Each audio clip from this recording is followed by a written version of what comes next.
Grew up in a small town outside of Ottawa called Smiths Falls, known for its Hershey factory, which is now a medicinal weed company.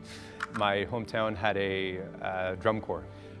This drum corps was practicing in the park very close to my house, and my friends dared me to go and pick up a drum, and because I was a bit of a class clown, I ran over and started whacking on it with these sticks, and this woman came running over and said, "Hey, you want to come out on Tuesday and have lessons?" And I was like, "Yep." These drum corps are massive, and it's a full 3-month-long tour, and I would get exposed to a lot of different idioms in jazz and in classical and contemporary.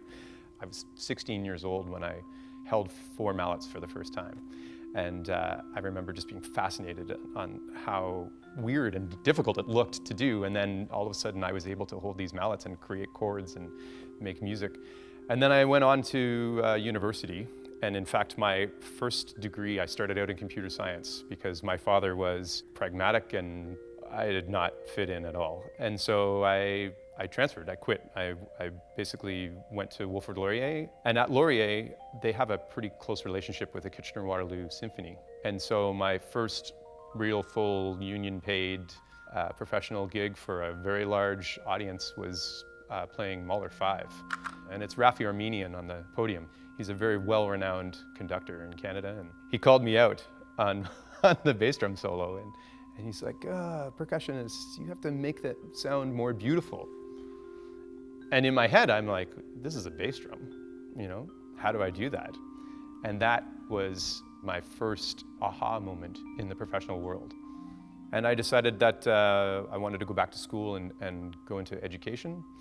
And from the very beginning of our ensemble, Torque Percussion Quartet, we were always dedicated to inspiring young kids to be involved in music. We can also then go and play 10 school shows in a week and perform on a marimba that 100% of that school has never seen before. And they get exposed to an instrument that, for us, is just part of our daily lives. Now we're doing 100 to 150 shows a year. You know, it's a pretty magical world. I think there's a bit of a misconstrued idea as what it means to actually make music these days. You know, I actually just recently did a workshop for kids, and they wanted to know what pop songs I had on the radio. And I explained to them, I'm not a pop star, that I actually play music in a concert setting or in an orchestral setting or in a chamber music setting. And they were just fascinated at the idea that I could do that, you know? And so for me, I think letting these students know that they need to practice, and practice when they're young, because when you leave university, you no longer have that practice room, especially as a percussionist. We have 5-octave marimbas and a 3-octave vibraphone and timpani and snare drum and drum set and all of these percussion instruments.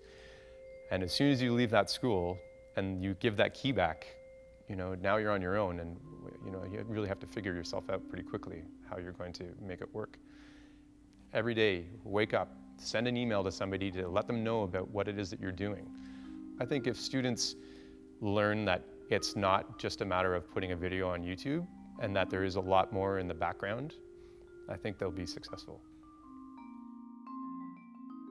Anytime there's a person in the audience that comes up to me and says, "I'm taking percussion lessons because of you," that's really what is the big reward of this. I mean, we musicians play gigs all the time that you kind of, as they call it in. But there are some really special moments that would occur on stage that sometimes you're just in the pocket and you walk off stage and you're like, yeah, man, that was a rush. The notion of creating music by hitting it is very foreign to people. And of course, we always get people coming to our concerts and they think that it's just gonna be 4 guys hitting drum sets.